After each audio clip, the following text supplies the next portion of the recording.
Bismillahirrahmanirrahim. Assalamualaikum warahmatullahi wabarakatuh.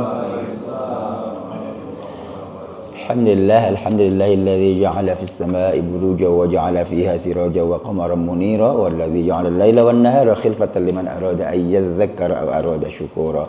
Asyhadu an la ilaha illallahul malikul a'la wa asyhadu anna sayyidina maulana Muhammadan abduhu wa rasuluhu arsalahu basyiran wa nadhira wa da'iyan bi idzni sirajan munira. أما بعد فقال تعالى أعوذ من الشيطان الرجيم بسم الله الرحمن الرحيم سبحان الذي أسرى بعبده ليلا من المسجد الحرام إلى المسجد الأقصى الذي باركنا حوله لنريه من آياتنا إنه هو السميع البصير وقال أيضا ولقد رآه نزلة أخرى عند سدرة المنتهى. Sungguh baginda Nabi pernah melihat kembali malaikat Jibril dalam wujudnya yang asli kali yang lain yang di Sidratil Muntaha saat berada di Sidratil Muntaha. Wa qala sallallahu alaihi wasallam awwalu ma yuhasabu bihil 'abdu as-shalah. Yang paling pertama dihitung dihisab manusia seorang hamba itu adalah salatnya. Wa qala aidan al-farqu bainal mu'min wal kafir as-shalah. Beda antara orang yang beriman dan orang yang kafir adalah salat. Kama qala sadaqallahul azim wa sadaqa rasuluhul habibul karim dzalika syahidin syakirin alhamdulillahirabbil alamin.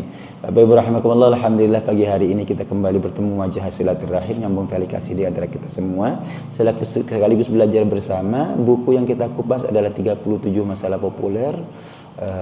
Karyanya satu di antara karyanya Ustaz Abdul Somad, sekarang sudah profesor. Yang masalah yang terakhir kita bahas adalah masalah yang ke-12. Bab yang ke-12 yakni tentang amalan orang hidup untuk orang yang sudah wafat. Ini kisahnya kenapa jadi pen? Baik, Bapak Ibu rahimakumullah. Iya, refresh dulu. Ada 4 ibadah yang bisa dilakukan oleh orang yang masih hidup untuk orang yang sudah wafat. Ya. 4 itu adalah 1 haji, yang kedua puasa, yang ketiga, apalagi Pak? Kurban. Yang keempat, sedekah. Haji, puasa, kurban, sedekah bisa dilakukan oleh orang yang masih hidup, dikirimkan kepada yang sudah meninggal dunia. Dan pahalanya sampai. Kata siapa? Nabi langsung. Seorang perempuan datang, ya Rasul, ibu saya sudah meninggal. Dulu pengen haji, bahkan sudah nazar haji. Afa ahujja anha? Bolehkah aku berhaji untuknya? Kata Nabi, hutang kepada manusia wajib tunaikan? Enggak wajib, apalagi hutang kepada Allah. 1. Yang kedua, hadisnya adalah seorang laki-laki, labbaika an syubrumah, gitu bahasa hadisnya. Aku memenuhi panggilanmu ya Allah untuk saudaraku Syubrumah. Kata Nabi, Syubrumah siapa? Saudaraku ya Rasul, gitu. Kamu udah haji belum? Belum, haji dulu kamunya sendiri, baru kemudian haji untuk orang lain. Poinnya haji untuk orang lain boleh dilakukan, namanya badal haji. Itu yang pertama. Yang kedua, puasa. Siapa yang meninggal punya puasa, maka puasanya dibayar oleh ahli warisnya. 2. Yang ketiga adalah kurban. Kurbannya Nabi bahkan Sayyidina Ali sepeninggal baginda Nabi pernah satu kesempatan membawa 2 ekor kambing, 1 buat dirinya. Ditanya yang kedua, ini buat siapa ini Sayyidina Ali? Buat Rasulullah mertua saya. Itu kurban. Yang ketiga, yang keempatnya adalah sedekah. Bolehkah aku bersedekah? Gitu. Kata Nabi, bagus sedekah untuk orang tuaku. Bagus, silahkan sedekah. Apa yang aku sedekahkan? Bahasanya nabinya adalah memberikan air. Namanya ayyul sadaqah afdal saqyul ma. Kalau air aja udah bagus, apalagi ada kuenya, ada beseknya, lebih bagus lagi. Itu dasar bagi dalil 4 amalan yang dia lakukan oleh orang yang hidup dikirimkan kepada orang yang sudah meninggal dunia. Sampai kita akhir ujungnya adalah apakah itu amalan orang lain yang kita contoh? Bukan tradisi Hindu, ini poinnya. Ada 2 tokoh sentral. Yang pertama adalah namanya Imam Tawus, yang kedua Ubaid bin Umair. Imam Tawus itu 2 tahun sepeninggal Nabi, lahirnya persis sama dengan Ubaid bin Umair. Cuma Tawus di Yaman, kalau Ubaid bin Umair di Mekkah, asli orang Mekkah. Kata Imam Tawus, orang yang meninggal dunia diuji disiksa di kuburnya selama 7 hari. Karena sesoleh-solehnya orang ada salahnya, sebaik-baiknya orang pasti ada keburukannya gitu. Lalu datang Ubaid bin Umar, segenerasi dengan beliau, ini tabi'in senior, berguru langsung kepada para sahabat. Kata Ubaid bin Umar di Mekah, kata Imam Tawus 7 hari itu berlaku untuk orang yang mukmin, beriman. Ya semukmin-mukminnya kita ada dosanya kan begitu. Nah kalau orang munafik, orang yang lebih parah kondisinya gitu, maka diujinya, disiksanya di kubur bukan 7 hari tapi 40 subuh kalau bahasa beliau. 40 hari diujinya atau disiksanya. Itu sebab kemudian kita mentradisikan. Setelah itu Bapak, para tabi'in mentradisikan. Nanti kita akan kupas lagi di belakang. Banyak saksinya, Imam Ahmad bin Hanbal dan yang lain menyaksikan. Itu menjadi tradisi di semua tempat, di semua peradaban Islam di masa itu. Mengirimkan sedekah amal untuk almarhumah itu mentradisi di semua Makkah, Madinah, Kufah, Basra di masa itu. Itu nanti akan kita bahas hari ini, yakni tentang bacaan Al-Quran untuk mayit. Kalau tadi kan haji,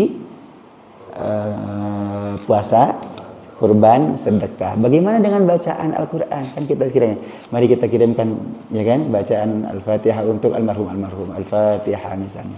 Ini yang menjadi kupasan kita hari ini, bab yang ke-13. Ada satu pertanyaan menggelitik terakhirnya, ujungnya kemarin adalah, Ustaz, apakah itu tidak bertentangan dengan hadis Nabi yang mengatakan bahwa idza mata ibnu Adam inqata'a amaluhu. Kalau orang meninggal dunia maka semua amalnya putus illa min salasin, kecuali 3. Shadaqatin jariyatin aw ilmin yuntafa'u bihi aw waladin sholihin yad'u lah. Sedekah jariyah, ilmu yang manfaat, atau anak yang soleh yang mendoakan orang tuanya. Yang jawab bukan hanya kita Ahlus Sunnah wal Jamaah, bahkan Syekh Utsaimin yang menjawabnya. Syekh Utsaimin mengatakan yang putus itu amalnya sendiri. Orang kalau sudah meninggal nggak sholat lagi. Orang kalau sudah meninggal nggak bisa sedekah lagi, nggak bisa baca Al-Quran lagi. Tapi bukan berarti memutus amalan orang lain yang masih hidup. Amalan orang lain yang masih hidup bisa dikirimkan pahalanya kepada yang sudah meninggal. Kan bahasanya idza mata ibnu Adam inqata'a amaluhu. Amalnya dia, bukan amal orang lain. Amal orang lain putus enggak? Enggak. Bapak sudah enggak bekerja lagi sekarang, sudah pensiun. Bapak sudah enggak punya gaji lagi bulanan misalnya ya. Tapi Bapak bisa dapat duit rutin enggak setiap bulan? Bisa. Amal siapa? Anak Bapak. Kirim setiap bulan, nyampe nggak? Nyampe. Tambah gede, tambah ikhlas kita. Ya Pak, itu contoh konkretnya dalam kehidupan dunia. Jadi bisa jadi kita sudah putus, tidak lagi punya penghasilan tetap, gaji setiap bulan. Tapi kalau anak kita ngirim gajinya untuk kita, nyampe nggak? Nyampe. Itulah seperti logikanya amal soleh yang dilakukan oleh orang lain, dikirimkan kepada jenazah yang sudah meninggal, almarhumah, sampai pahalanya. Baik, ini poin yang ke-12 yang kita pelajari kemarin. Mudah-mudahan menambah kedewasaan kita, semakin luas ilmunya, semakin luas sikapnya insya Allah. Jadi tidak gampang menyalahkan. Ini kalimat beliau, bahasanya Syekh Utsaimin. Baik Bapak dan Rasulullah, hari ini kita masuk bagian yang ke-13, yakni tentang bacaan Al-Quran. Apakah bacaan Al-Quran sampai kepada almarhumah jenazah? Ini jawabannya. Wa fil Mughni Ibnu Qudamah. Imam Ibnu Qudamah punya karya namanya Al-Mughni. Qala Ahmad bin Hanbal, beliau bukan berbicara sendiri tapi mengutip Imam Ahmad bin Hanbal. Al-mayyitu yasilu ilaihi kullu syai' minal khair. Al-mayyit, orang yang sudah meninggal, itu yasilu ilaihi, sampai kepadanya kullu syai'in, semua hal, segala sesuatu, minal khair, dari kebaikan. Kebaikan apapun sampai kepada mayit, kata Imam Ahmad bin Hanbal. Linnususi al-waridati fihi, karena ada banyak nas yang berbicara tentang itu. Wa li annal muslimina yajtami'una fi kulli misra. Ini yang saya sebutkan tadi, ini ijma' di masanya Imam Ahmad bin Hanbal. Wa li annal muslimin yajtami'una fi kulli misra, karena orang Islam di semua misra itu adalah kota, di setiap peradaban semua melakukan berijma, bersepakat tentang itu, bahwa segala kebaikan yang dikirimkan kepada almarhum almarhumah sampai itu kebaikan itu kepada almarhum almarhumah. Itu ijma di setiap kota. Wa yaqrauna wa yahduna limautahum. Beliau menyebutkan secara redaksional persis kata-katanya, wa yaqrauna, mereka orang Islam di semua peradaban, di setiap kota, di masanya Imam Ahmad bin Hanbal, mereka semua membaca Al-Quran untuk almarhum almarhumah. Wa yahduna, dan mereka berhadiah, memberikan hadiah untuk almarhum almarhumah. Min ghairi nakir, tanpa pengingkaran. Berarti nggak ada ikhtilaf di situ. Pada masa beliau bersaksi bahwa itu sepakatan ulama, kesepakatan masyarakat muslim seluruh dunia Islam yang ada saat itu, min ghairi nakir, tanpa pengingkaran, tidak ada ikhtilaf. Fakana ijma'an, beliau mengatakan ini adalah ijma'. Ikhtilaf itu belakangan, di sekarang gitu ya. Di masanya Imam Ahmad bin Hanbal itu ijma'. Imam Ahmad bin Hanbal 200-an tahun. Imam Bukhari itu muridnya Imam Ahmad bin Hanbal 200 sekian. Imam Asy-Syafi'i 150 tahun Hijriah. Imam Malik 150 betul? Imam Syafi'i lahir pada tahun yang sama dengan meninggalnya Imam Abu Hanifah. Kalau Imam Malik bin Anas 90-an, kalau nggak salah 95 Hijriah kelahirannya begitu. Bertemu jadi Imam Malik bin Anas senior gitu, Imam Asy-Syafi'i masih junior. Nah, Imam Asy-Syafi'i punya murid Imam Ahmad bin Hanbal. Jadi ya kurang lebih 200-an tahun sebelum Masehi. Bentar, saya punya biar jelas sekalian. Mudah-mudahan masih ada rekamannya. Imam hadis.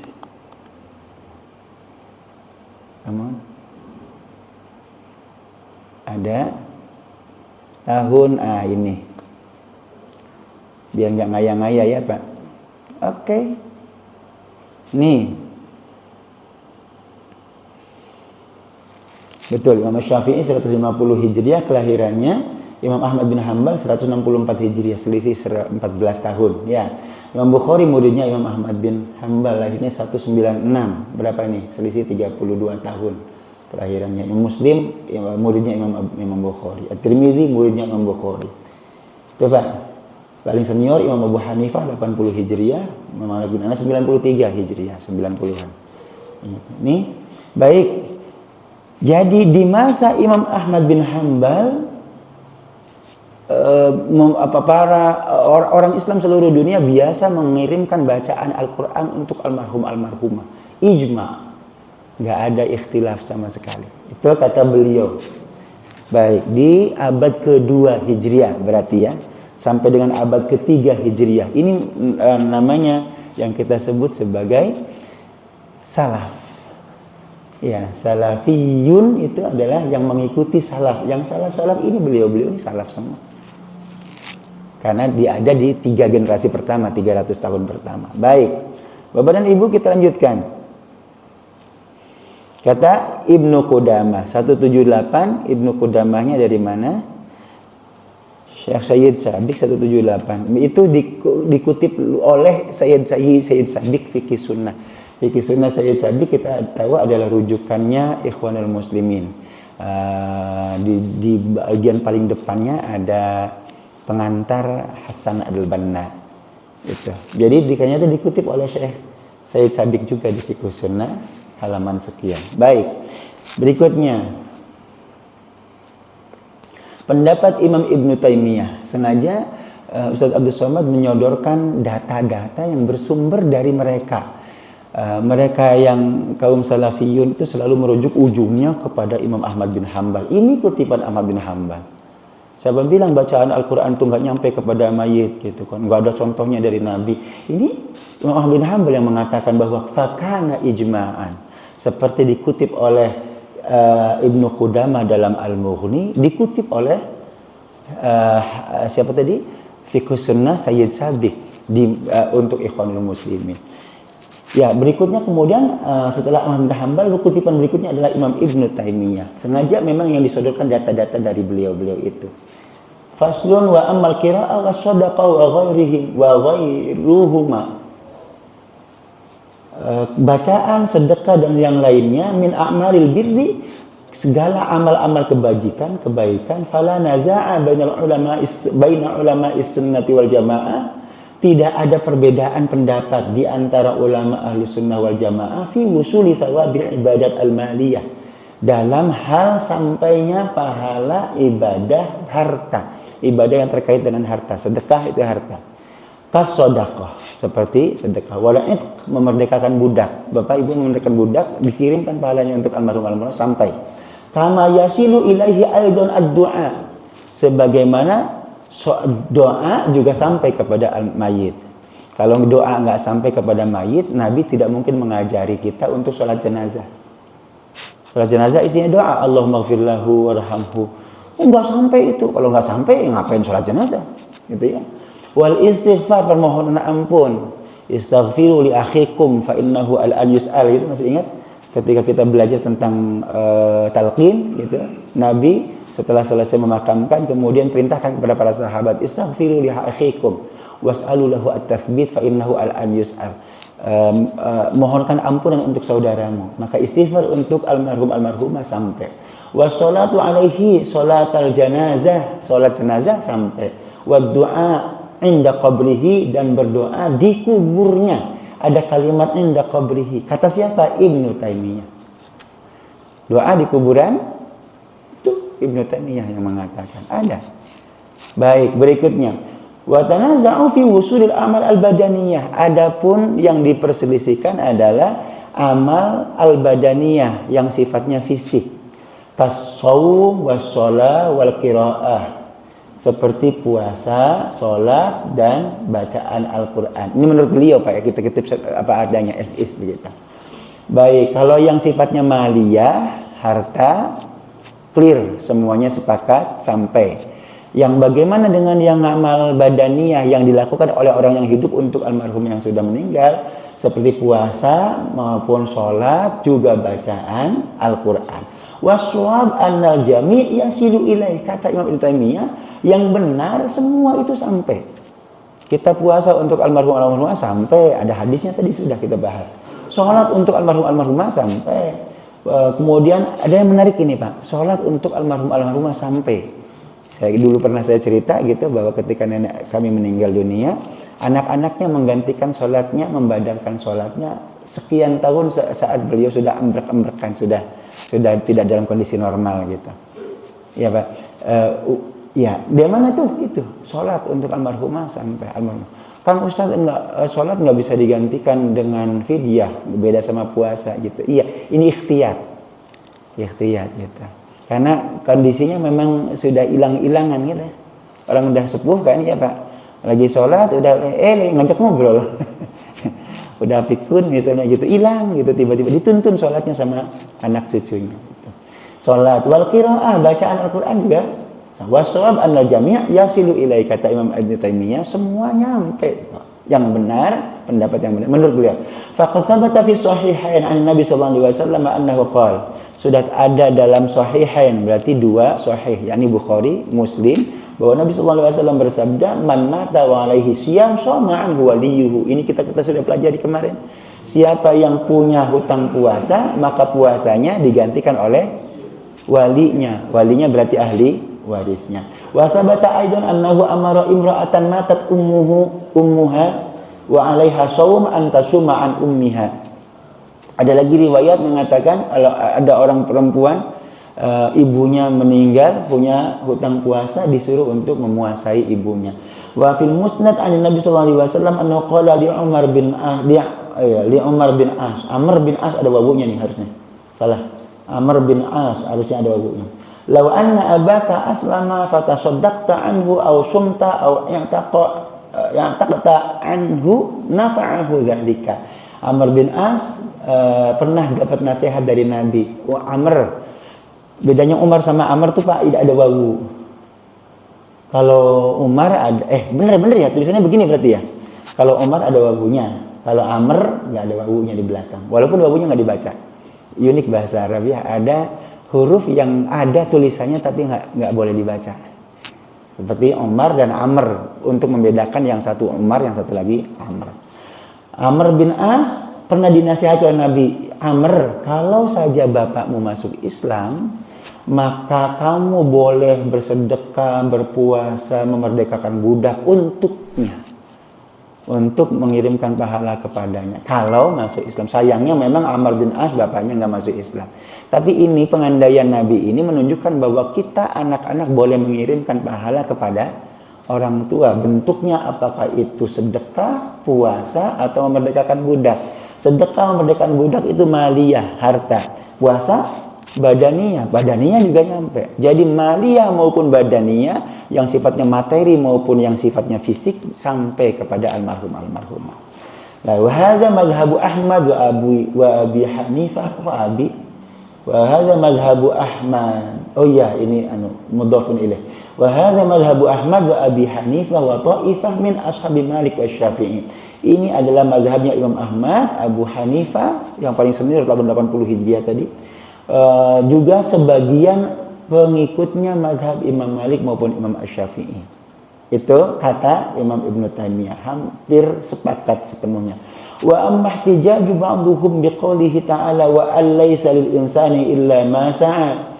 Kalau ada ulama yang berhujjah menolak ini dengan berlandaskan kepada ayat surah An-Najm, wa allaysa lil insani illa ma sa'a wa la taziru waziratu wizra ukhra, wa allaysa lil insani illa ma sa'a. Tidak ada yang didapat oleh manusia kecuali hasil karyanya sendiri.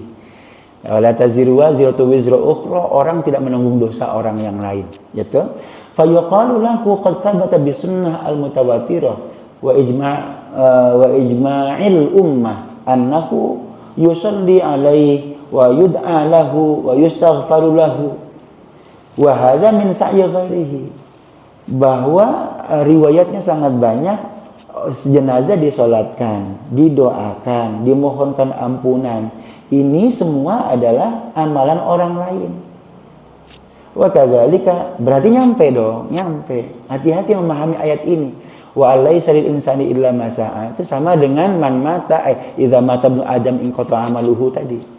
Memang dia sudah tidak lagi mendapatkan hasil karyanya sendiri memang gitu. Tapi kalau karya orang lain dikirimkan untuk dia, nyampe. Penjelasannya seperti hadis yang barusan tadi. Wa kadzalika tasabata ma salafa min annahu yantafi'u bi shadaqah anhu wal 'itq. Begitu juga banyak riwayatnya menyebutkan hadis yang menyatakan bahwa orang mendapatkan manfaat dengan sedekah, memerdekakan budak dan seterusnya. Wahwa min sa'i ghairihi, itu amalan orang lain yang masih hidup. Nyampe. Wa makana min jawabihim fi mawaridil ijma'. Fa huwa jawabul baqin fi mawaqi'in niza'. Itu berarti menunjukkan bahwa sederhananya itu berarti menunjukkan ijma', begitu ya, tanpa naza', tanpa perselisihan. Walinasi fi dzalika ajwibah muta'addidah, memang banyak orang yang menjawab dengan jawaban yang beragam. Lakin al-jawab al-muhaqqiq fi dzalika anna Allah Ta'ala lam yaqul innal insana la yantafi'u illa bi sa'i nafsihi. Penjelasan Ibnu Taimiyah, ayat ini difahami, jangan sampai kemudian salah memahaminya. Innal insana la yantafi'u illa bi sa'i nafsihi, bahwa manusia tidak mendapatkan manfaat kecuali hasil karyanya. Wa inna maqala laisa lil insani illa ma sa'a. Bunyi redaksi ayatnya adalah bahwa manusia tidak akan mendapatkan kecuali hasil karyanya. Fa huwa la yamliku illa sa'yuhu wa la yastahiqu ghairu dzalika. Wa amma man sa'a ghairuhu fa huwa lahu. Adapun orang lain yang berkarya untuk dirinya dapat. Kama anal insan la yamliku illa malu nafsihi wa naf'u nafsihi. Kita hanya bisa memiliki harta kita. Itu. Famalu ghairihi wa nafa'a ghairuhu wa huwa kadzalika. Wa kadzalika lil ghair kalakin idza tabarra'a lahu. Bapak hanya memiliki harta bapak. Tapi betul itu wa alaysa lil insani illa ma sa'a. Tapi kalau ada harta orang lain dikirimkan buat bapak, nyampe enggak? Nyampe. Itu kira-kira. Ya, baik Bapak Ibu rahimahullah, agak panjang, tapi poinnya adalah sama seperti uraian tadi tentang idza mata ibnu Adam. Amalan yang putus adalah amalan dirinya. Tapi amalan orang lain untuk dirinya nyambung selanjutnya begitu. Begitu juga memahami ayat wa alaisa ilil insani illa ma sa'a. Ini Ibnu Taimiyah. Hakadha hadza tabarru' lahul khair bisa dan seterusnya.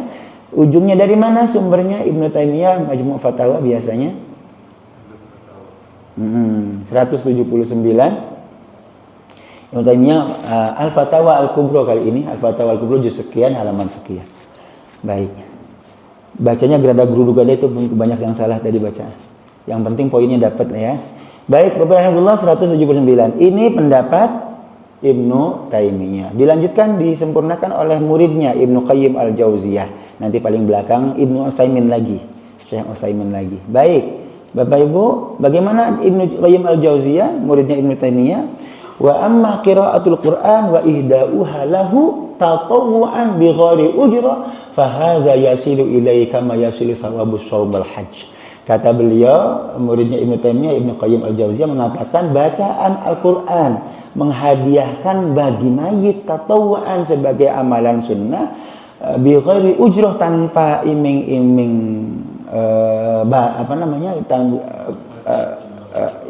bayaran gitu. Fahadha yasilu ilai, maka tentu sampai pahalanya kepada almarhum maka yasilu thawabus shaum wal hajj, seperti sampainya pahala puasa maupun haji. Puasa dan haji itu amal badaniyah kan. Puasa haji amalan badaniyah yang sifatnya fisik, sampai pahalanya sampai. Kalau begitu bacaan Al-Qur'an juga sampai, karena sama bacaan Al-Qur'an adalah amalan badaniyah, bukan amalan maliyah gitu. Baik maliyah maupun badaniyah sampai. Itu juga pendapatnya Ibnu Qayyim Al-Jauziyah. Dari mana?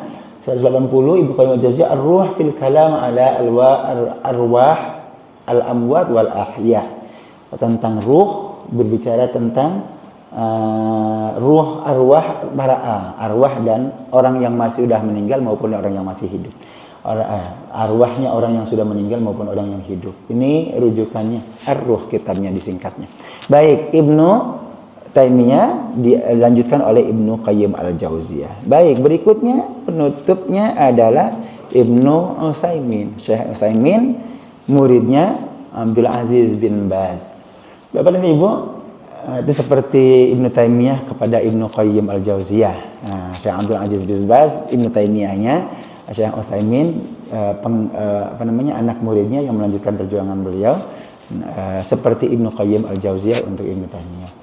Wa in ahda al-insan ilal mayyiti amalan salihan, kata Syekh Utsaimin, kalau manusia menghadiahkan kepada mayit amalan salihan, amal soleh, ka ayat asaddaqa bi syai'in, seperti bersedekah sesuatu, yanwihi lil mayyit, diniatkan untuk mayit, au yusalliya rak'atain, lalu atau salat 2 rakaat, yanwiha lil mayyit, meniatkan salatnya itu untuk mayit. Saya salat untuk almarhum bapak saya misalnya. Au yaqra'u Qur'anan yanwihi lil mayyit, atau membaca Al-Qur'an untuk diniatkan untuk mayit. Fala haraja fi dzalika, kata beliau Syekh Utsaimin, redaksinya bunyinya adalah fala haraja fi dzalika, enggak ada masalah itu.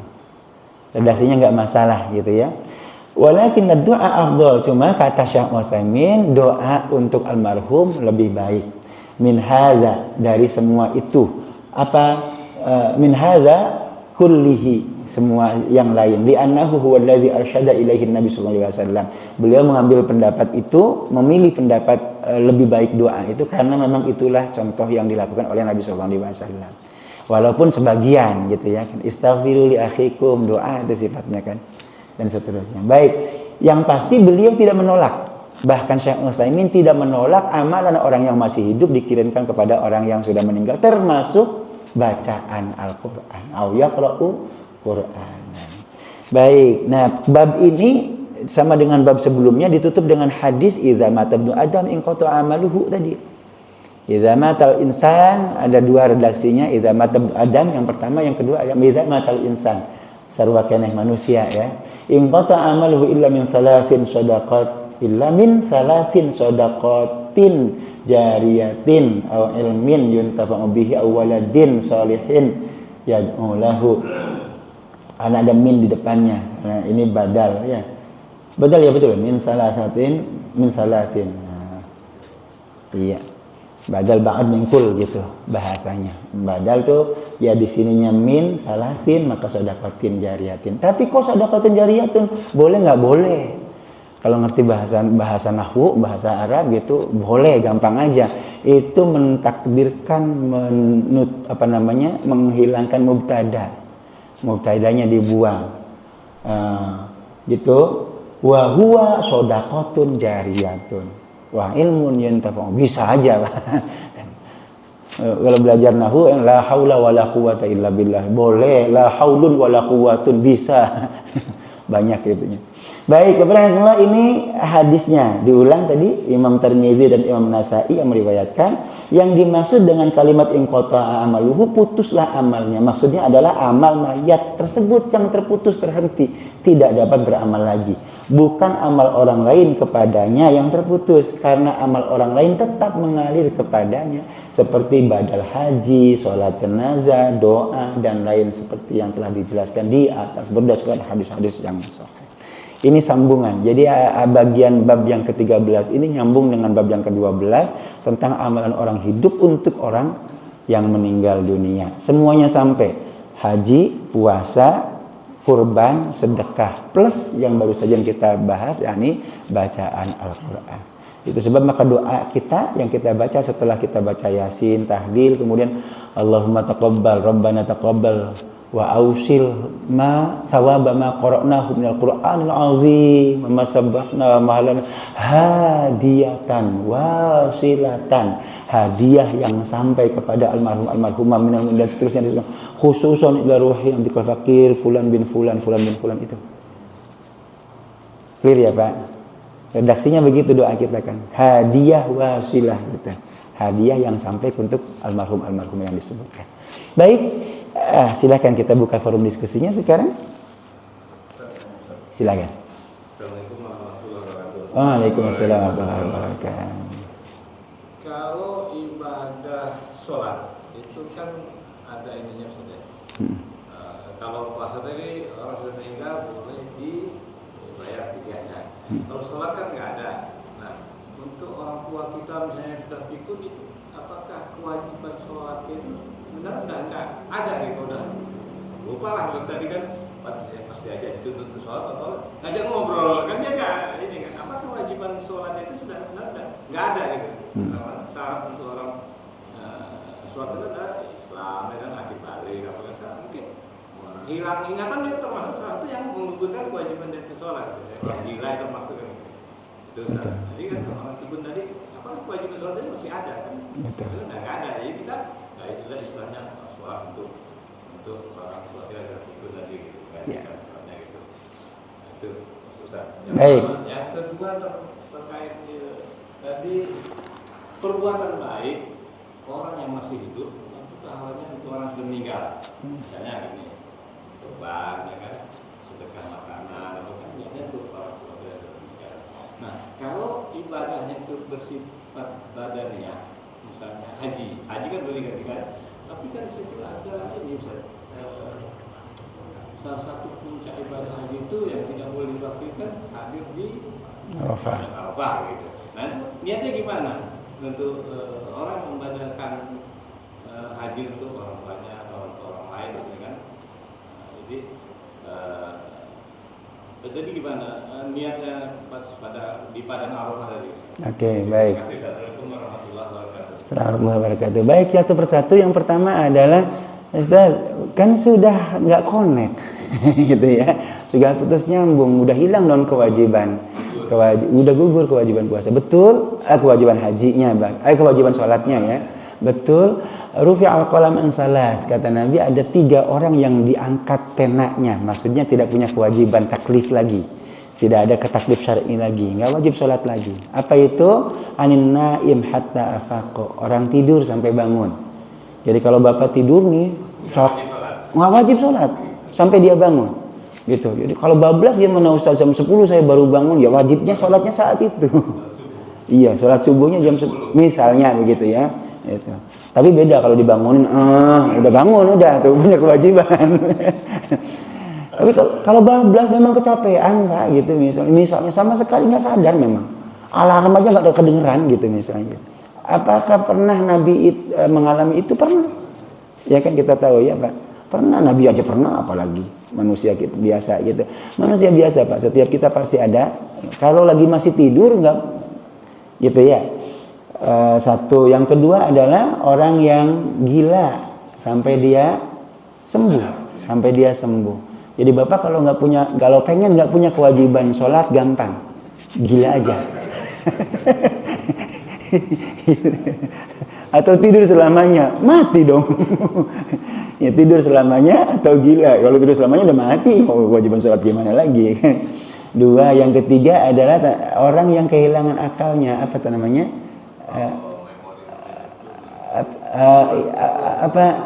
Pingsan. Pingsan sampai sadar. Poinnya adalah berurusan dengan kesadaran kan. Orang tidur, gila, pingsan sama nggak punya kesadaran begitu. Maka betul Bapak kalau orang tua kita memang tidak sadar sepenuhnya, berarti sudah rufi al-qalam. Nah sekarang hitung-hitungannya. Waktu zuhur dari jam 12 sampai setengah 4 sekarang. Misalnya ya, berapa menit nggak sadarnya? Berapa jam sadarnya? Saat sadar, nempel kewajiban sholat.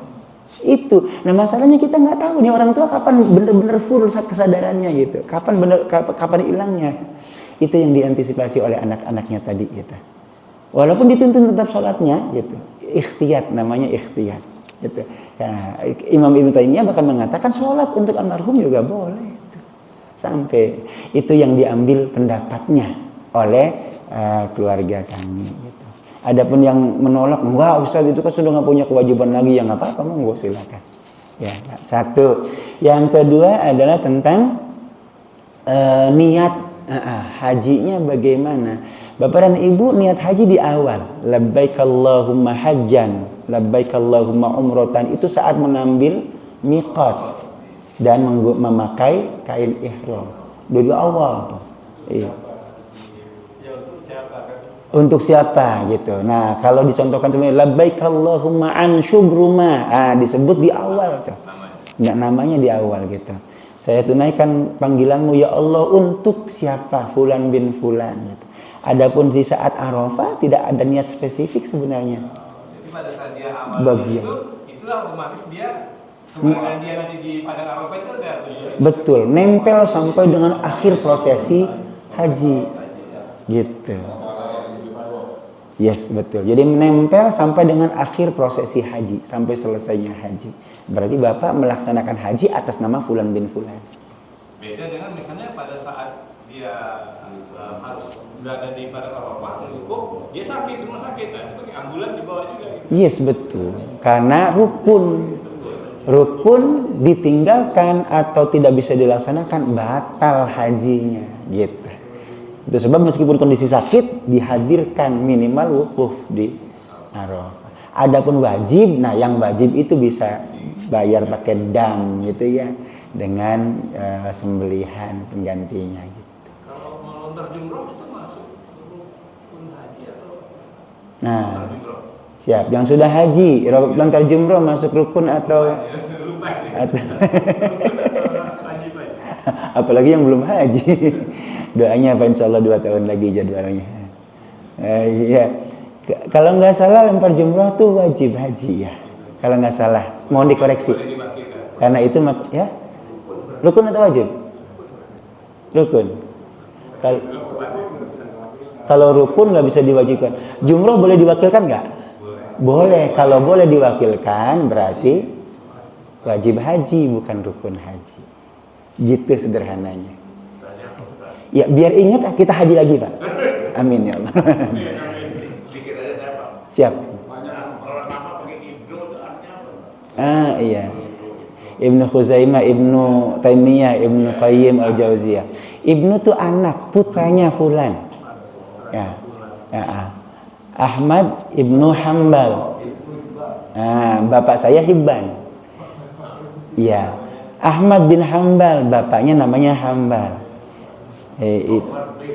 Ibnu, iya Mbak, ya bin bahasa kitanya. Anaknya siapa? Kalau Abu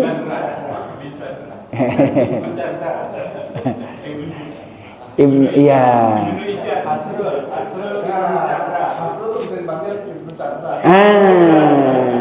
Gitu.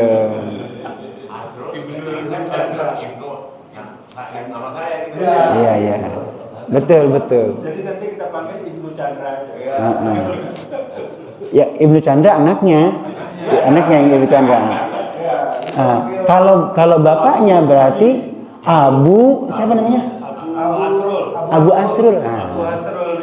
Bapak itu disebutnya Abu Asrul, anak bapak disebut Ibnu Chandra.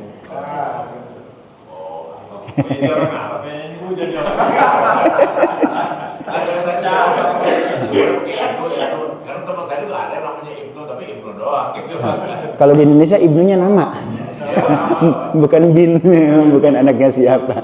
Nah, nama. Ada satu yang menarik Bapak. Ada satu yang menarik. Para ulama yang luar biasa senior ini menggunakan ibnu. Anak siapa? Anak fulan gitu. Ibnu Taimiyah, Ibnu Qayyim al-Jauziyah, ke atas Ibnu Hambal, ya kan? Ibnu, ya kan? Yang belakangan banyak yang pakai abu. Yang mengikuti para ibnu pakai abu. Maaf, Abu Janda. Walaupun ada Abu Hurairah, ada Abu gitu. Sah saja, dua-duanya namanya kunyah, tergantung. Pak Chandra adalah Abu siapa namanya? Abu Asrul. Asrul adalah Ibnu Chandra, kayak gitu. Ya. Nama itu yang mendirikan PT IKI, Perguruan Tinggi Ilmu Al-Quran. Belum tahu ya Pak? Iya, yang membangun PT IKI itu, yang mendona. Dia. Kalau niatnya untuk bacaan Quran saya, itu niatnya gimana Pak? Oke. Waktu mau baca Quran. Wa mahalluha al-qalb. Niat itu tempatnya adalah hati. Ya, ada gerentek niat, saya niat baca Al-Quran untuk almarhum ibu saya. Udah clear, udah. Nggak harus talafuz juga nggak apa-apa. Nggak ada nyawinya. Nggak harus gitu. Gerentek aja. Malaikat canggih Pak. Cepet tanya nyatet. Begitu. Ya. Nah, ini menarik karena teman-teman Wahabi lah tersebut. Ya. Berkiblat kan kayak Ibnu Taimiyah dan Ibnu Qayyim, Ahmad bin Hanbal. Tapi sepakat itu ternyata ada hal-hal yang ternyata loh kok yang sama gitu. Tapi suatu Pak Rahmat saya bilang ini kan karena saya sering nonton dari YouTube, ini kan pertempuran ratusan tahun kan antara Wahabi dengan Ahlus Sunnah. Sebenarnya mereka juga awal-awalnya kan Ahlus Sunnah juga. Tapi ini pribadi saya dalam beragama mungkin saya bisa ngutip Pak Mahfud MD. Selama tidak ada larangan itu boleh. Selama itu tidak ada larangan itu boleh. Tetapi yang disodorkan kan kita ada sebagian kelompok, ya terutama kelompok Wahabi sebetulnya itu mana dalil? Nggak ada dalilnya. Kalau tidak dicontohkan oleh Nabi, bid'ah. Ini kan pendapat ini menjadi kalau tidak ada larangan boleh. Yes. Kalau saya mungkin saya salah ya, ini Okay. mungkin koreksi saya, tapi saya salah berpendapat seperti itu. Selama tidak ada larangan seperti larang makan babi, larang khamar, larang zina, Kalau tidak ada larangan. segala macam larangan, larang baca Al-Quran di toilet kan itu ya nggak boleh, kan baca Al-Quran boleh di mana saja.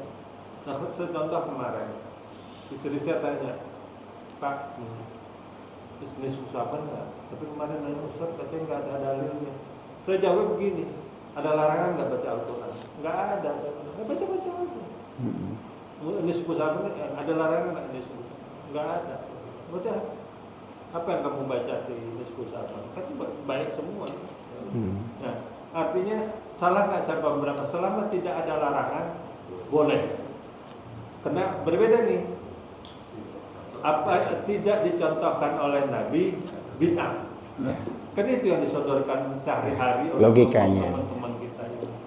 Nah, kalau saya mendapat selama tidak ada larangan boleh. Baik. Gimana, Ustaz? Makasih.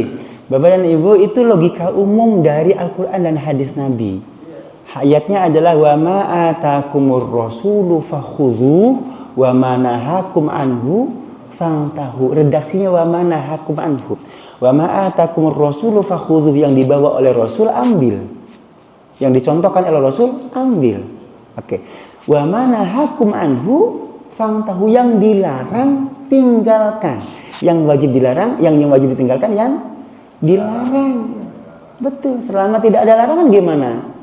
Kembali ke hukum asal, al-aslu fil asya al-ibahah, logikanya begitu. Ya silakan saja. Gitu. Apalagi kebaikan agama gitu.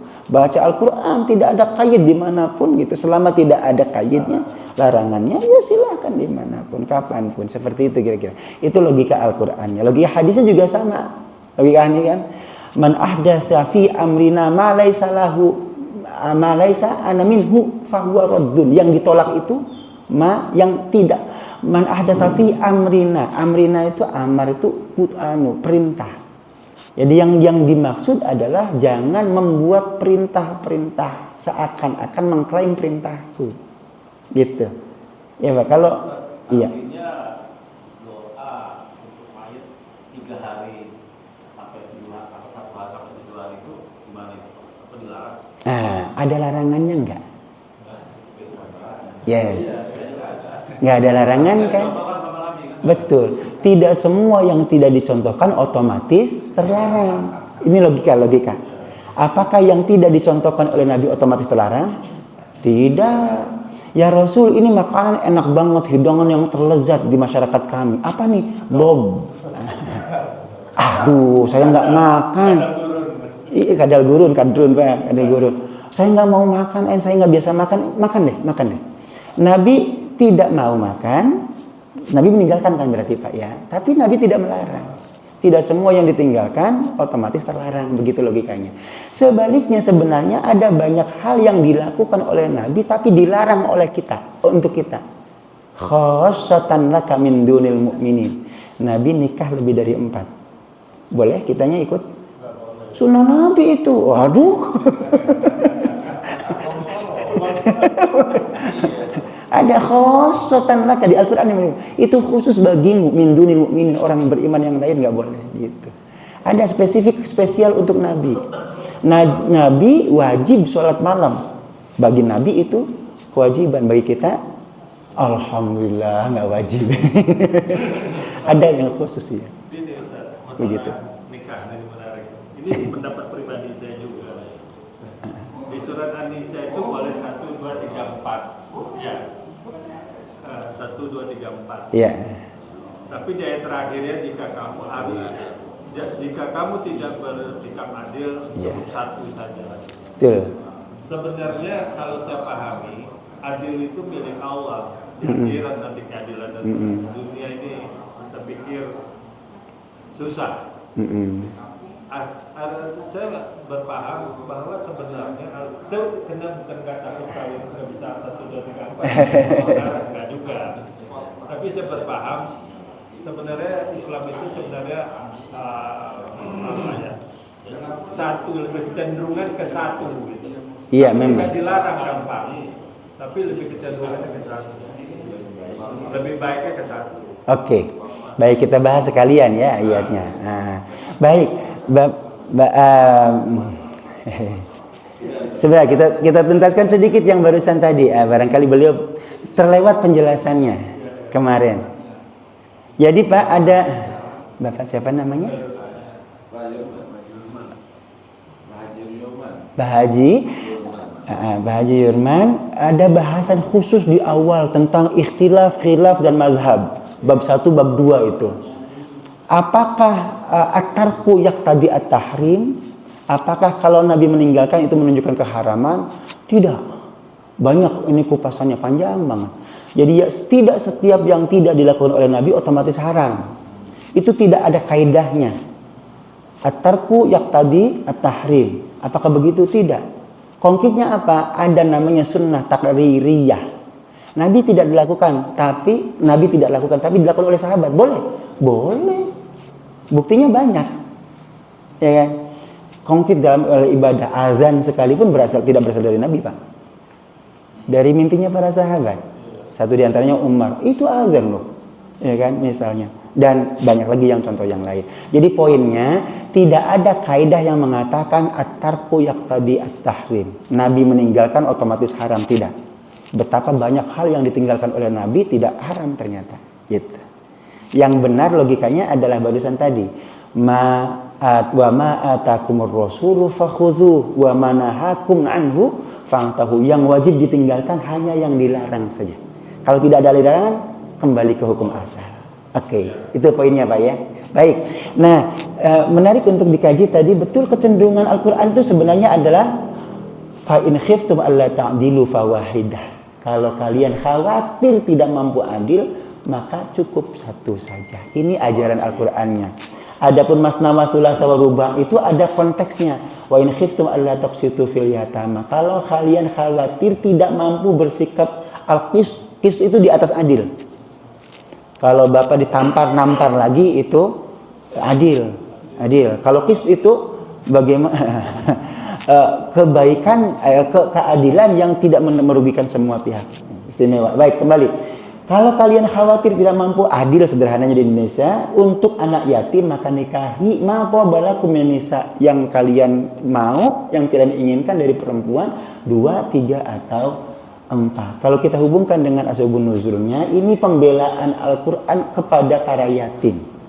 Konteksnya asbabun nuzulnya adalah ada sahabat Nabi yang ingin menikahi perempuan yatim bukan karena kasih sayangnya, bukan, tapi karena pengen menguasai hartanya. Ada anak yatim kaya, Pak, bukan disantunin sama dia, dinikahin untuk menguasai hartanya. Nah, Al-Quran ini menyatakan daripada kamu menikahi anak yatim, tujuannya hanya untuk mengeruk hartanya, nikahi perempuan lain. Mau 2 kek, mau 3 kek, mau 4 kek gitu. Tapi jangan catatan fa in khiftum alla ta'dilu fawahidah. Kalau kamu khawatir, belum terbukti nih, khawatir saja kalian tidak mampu adil, maka cukup satu saja, au ma malakat aymanukum, atau budak sahaya perempuan yang kamu miliki. Ya, zalika adna alla ta'ulu, itu. Bapak Ibu Rahimahullah, jadi ini ayat sering dipelintir, diambil tengahnya doang. Fankihu ma taba lakum min nisa masna wa thulatsa wa ruba. Kalau zaman dulu masna wa thulatsa wa rubanya sudah diaplikasikan langsung dalam bentuk satu bungkus. Rokok 2, 3, 4. Habis udah kebagian Ustaz, kalau perempuan kan nggak boleh, udah ini aja gitu alasannya. Baik, jadi dipenggal depannya dibuang, belakangnya juga dibuang. Fankihu ma taba lakum min nisa masna wa thulatsa wa ruba. Nikahilah yang kalau perempuan yang kalian inginkan 2, 3 atau 4. Depannya dibuang. Padahal ini depannya berhubungan dengan ayat yang kedua. Apa itu? Pembelaan terhadap yatim. Wa atul yatama amwalahum wa la tatabaddalu khabitha bit thayyib, itu ayat yang keduanya. Pembelaan yatim. Lalu ujungnya juga dibuang gitu. Fa in khiftum alla ta'dilunya dibuang, jadinya rusak. Akal-akalan gitu. Akal-akalan. Iya. Cukup satu. Satu di sini. Alhamdulillahirabbil alamin. Bapak dan Ibu, Masya Allah. Boleh, oke, ya.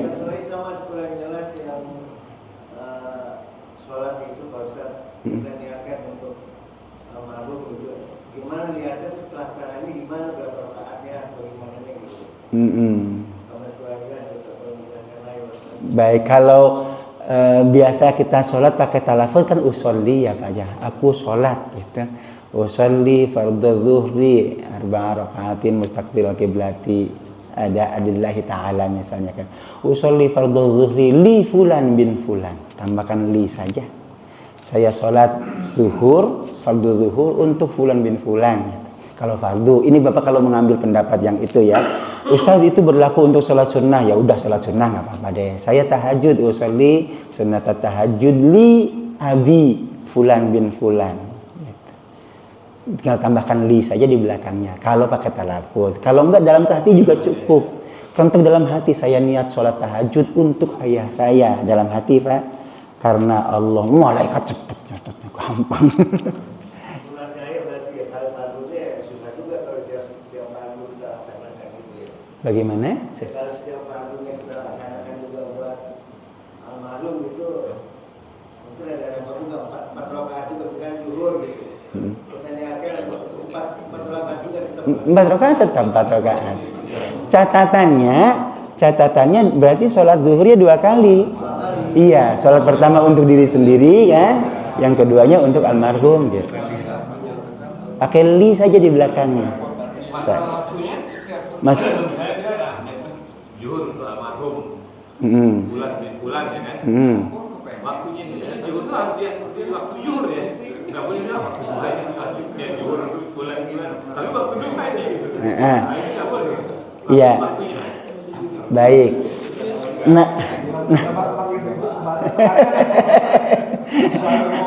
Jadi baik, namanya qadha. Namanya qadha kan ya. Sebenarnya boleh dilakukan di waktu yang lebih leluasa. Di luar waktunya gitu. Cuma biar gampang ingetnya, bapak saya dulu misalnya bapak saya ngebreknya itu setahun misalnya gitu ya. Saya sholat untuk bapak saya setahun. Habis sholat zuhur, sholat lagi. Jadi gampang hitungannya. Kalau ditumpuk langsung 365 kali zuhur. Kenang juga. Ya pulang. Baik ya. Cuma sekali aja berarti. Tergantung berapa jumlah yang ditinggalkan. Kalau kita tahu kadang-kadang kita nggak tahu. Makanya tadi ngitungnya setahun sederhana, disederhanakan. Lagi-lagi mohon maaf ini bukan berarti kemudian harus seperti ini ya Pak ya. Ini iya. 100 tahun utang semua. Kapan sholatnya berarti dia? Ayah saya udah 103 soalnya. Oh. Ya, kalau nggak sholat dari kecil berarti 100 tahun. Ayah saya ada joginya. Baik. Ya, baik. Alhamdulillah rabbil alamin. Ada joki sholat. Joki sholat. Mudah-mudahan manfaat. Sekali lagi itu tadi bukan pendapat yang yang wajib diikuti, itu hanya sebagian pendapat saja. Diikuti monggo, enggak juga enggak masalah gitu. Kita saling terbuka, Pak ya. Baik, sekali lagi mudah-mudahan ini menambah wawasan kita semua dan insya Allah kalau tambah luas ilmunya selalu luas sikapnya gitu ya. Tidak gampang menyalahkan orang lain. Insya Allah damai kehidupannya, rukun dengan sesamanya. Amin ya Allah. Rabbal alamin. Al-Fatihah. A'udzubillahi minasyaitonir rajim. Bismillahirrahmanirrahim. Alhamdulillahirabbil alamin arrahmanir rahim. مالك يوم الدين إياك نعبد وإياك نستعين اهدنا الصراط المستقيم صراط الذين أنعمت عليهم غير المغضوب عليهم ولا الضالين استغفر الله العظيم استغفر الله العظيم استغفر الله العظيم يا مولانا عبد الله صل وسلم على سيدنا حبيبنا وشفيعنا مولانا محمد وسلم رضي الله رب العالمين الحمد الشاكرين الحمد يوافي نعمك في مزيد ربنا لك الحمد كما ينبغي لوجهك الكريم ولعظيم سلطانك اللهم صل وسلم على سيدنا محمد وعلى ال سيدنا محمد اللهم ربنا ظلمنا أنفسنا وإن لم تغفر لنا وترحمنا لنكن من الخاسرين ربنا اغفر لنا ولوالدينا وارحمهم كما ربونا صغارا ربنا اغفر لنا ولإخواننا الذين سبقونا بالإيمان ولا تجعل في قلوبنا غلا للذين آمنوا ربنا إنك رؤوف رحيم اللهم ألف بين قلوبنا يا أرحم الراحمين اللهم ربنا هب لنا من أزواجنا وذرياتنا قرة أعين واجعلنا للمتقين إماما رب اجعلني مقيم الصلاة من ذريتي ربنا وتقبل دعاء ربنا تقبل منا إنك أنت السميع العليم تب علينا إنك أنت التواب الرحيم ربنا آتنا في الدنيا حسنة وفي الآخرة حسنة وقنا عذاب النار صلى الله عليه وسلم محمد وعلى آله وصحبه وسلم سبحان ربك رب العزة عما يصفون سلام على المرسلين والحمد لله رب العالمين Alhamdulillah, alhamdulillah sudah selesai waktu syuruknya sudah lewat. Jadi aman, kita sudah boleh sholat isyraq saat ini. Sekaligus terakhir saya mohon pamit lebih awal karena saya sudah dinanti untuk bersiap menyambut kehadiran tamu undangan besan, calon besan yang akan datang ke tempat kami. Saya perwakilan keluarga di lingkungan. Ya, semoga semuanya lancar, kita semua sehat semua. Amin rabbal alamin. Alhamdulillahirabbil alamin. Sallallahu alaihi Muhammad sallallahu alaihi wasallam.